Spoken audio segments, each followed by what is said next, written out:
Transparency of Groom Lake.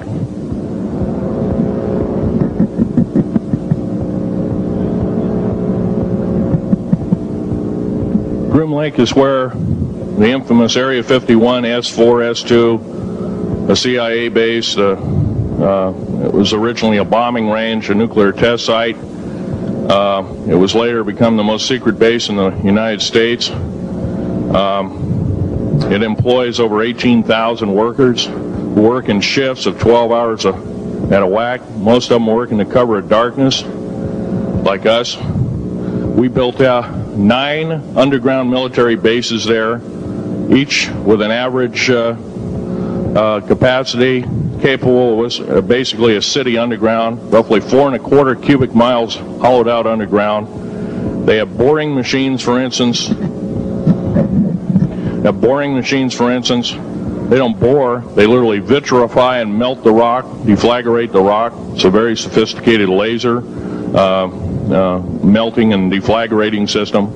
It reduces the rock to a powder and then melts the remaining rock as a coating on the inside of the base, so you don't have to use gunite cements and other kinds of things like that. That's all old hat now. Technology is just basically the new technology we get is the old hat of the military. I'm going to be real brief about it. I carried a level 1 security clearance, the Rhyolite 38 factor. There are very few of us. There's nobody except myself, to my knowledge, talking like this. Nobody. I'm breaking the law.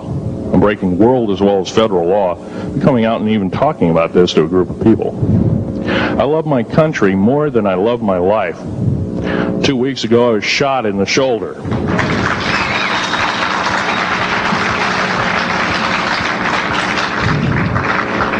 I don't want to gore you women out, but I was shot in the shoulder up here. I recently have become friends of a retired FBI agent who took me under the wing. He says, I've never seen a person braver than you. And I said, well, there's more coming. Our patriot movement in these United States is going to pick up the ball, and we are going to kick the parasites out.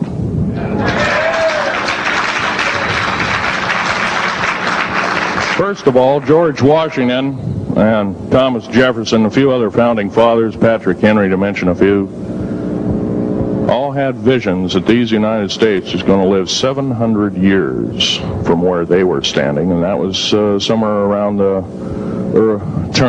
late 1700s, early 1800s. So you can count this country isn't going to go to a new world order.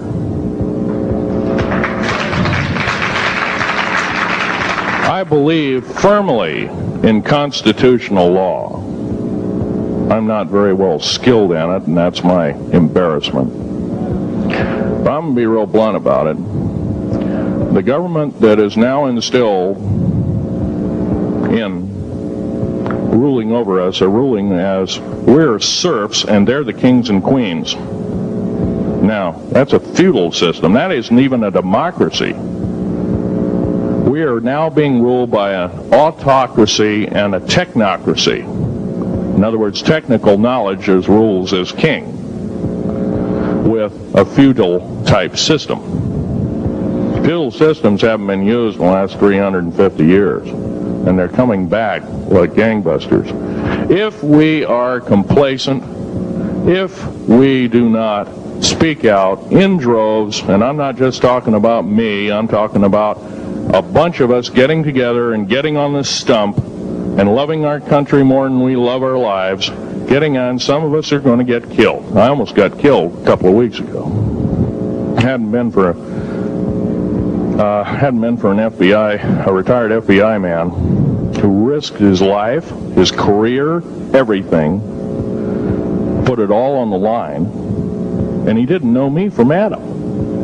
A week prior to that, he listened to one of my tapes I gave up in Post Falls, Idaho, and I'm going to be very blunt about, he said that we need a lot more of you, but unfortunately we're not getting anybody.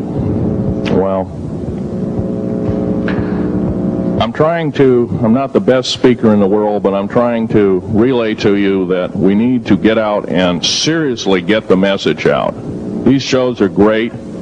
this hall should be absolutely packed, standing room only, and we should be getting the message out to as many people as we can with as many shows as there is it possibly to reach. The many is the public. We ought to get on talk shows. We've got to get on news shows and TV shows, and we have to really get the message out. And I think we're doing it, but it's a little bit slow in the first part. That's just that part of what I want to say.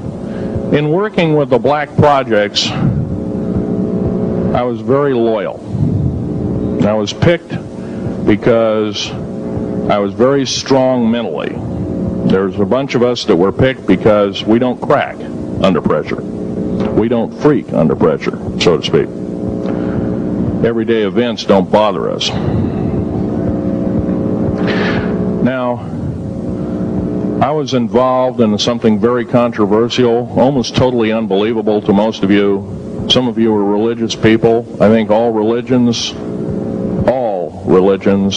have a time and a place, and they definitely have a place in America. Now, another thing I want to reach to you is that during the unbelievable part, I was involved in building another base inside of Dulce, New Mexico, which is Los Alamos Laboratory. It's a biological laboratory. On the southwest part of the Archuleta Mesa, we built an underground facility, a better part of 3 cubic miles hollowed out underground. Then to the southwest of that, we were in the process of the early stages of building. We drilled 4 large tunnel-like holes. Some of them ran 2.5 miles under the surface. Number of the original wells or drilling machines that were used were at the rate of up 2 miles a day. It was fairly rapid. The equipment kept coming up broken. So we wanted to go down, we wanted to send somebody down there, a human observer, or human observers in this case, to find out what was going on. Well, to our total surprise, first of all, the government knew all about it. They didn't tell anybody. When I saw Green Beret and Black Beret people encamped inside of our geologist camp, I knew something was up, the gig was up. First of all, I knew all about the alien agenda. I'll explain that in a few minutes. The large alien grays had been encamped there for as best as believed possible about 400 or 500 years.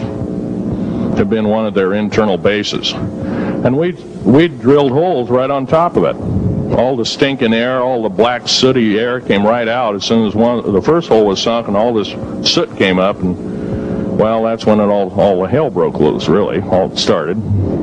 Anyway, after we drilled all 4 holes, it took about 2 days to drill all 4 of them. And when you build an underground base, you drill 4 basic holes, and then you build called stopes or cross-member holes across, and then you use blasting equipment, special blasting equipment by the analyzation of the rock formation, and you literally blast out or tunnel out or deflagrate or melt rock out to build the large rooms that are required for this underground base. Well, in this process, I was lowered down the basket of one of these holes, and about from me to this elderly woman here in the front was sitting a 7-foot-tall alien gray. The stench was worse than the worst garbage can you can imagine.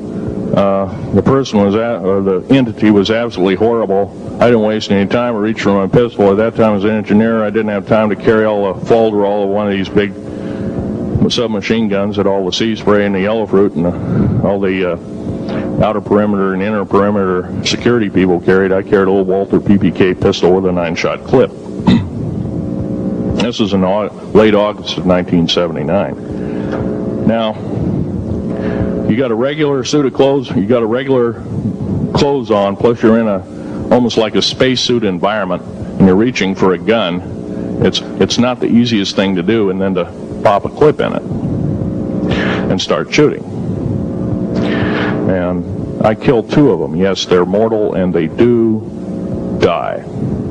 However, in the process,